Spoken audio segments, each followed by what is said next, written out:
講到這天氣最近是愈來愈熱，這環境部長是頭一屆行動演練，來模擬咱台灣若是連續3天攏超過40度的高溫，咱政府是要安怎來應對？另外，這環境部也推出量色地圖，有超過90個所在會當提供給民眾去測量。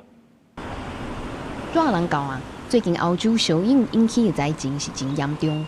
世界衛生組織表示，自6月2日到今，歐洲已經有超過1300個死亡的案件是甲高溫有關係。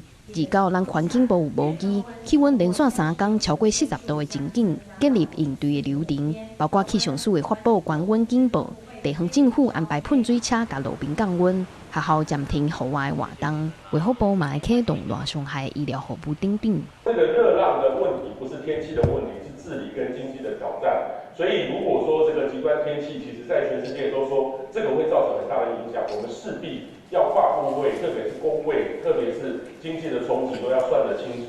那我們這次的完成之後，我們希望就會再來邀請企業一起來參與。氣象署指出，自這禮拜開始，就是熱人的天氣形態，各地攏會是濟昏到燒熱的好天。自7月初1，也就是拜三開始，連續1禮拜的高溫，攏有可能超過36度。紫外線也會超標，民眾出門就要防日頭晒，加啉水才袂著酸。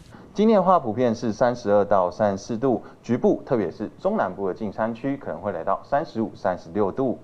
而在明天，也就是週2，一直到未來的一整週，普遍溫度大概是32到35度左右。那特別是大台北盆地、中南部的近山區及花東縱谷，局部溫度要來到36度左右。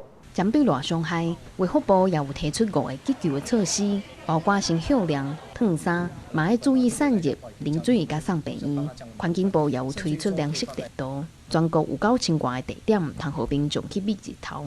嘛提醒民眾面對高溫，要隨時注意身體的狀況。記者顧玉儀、謝桂玲台北報道。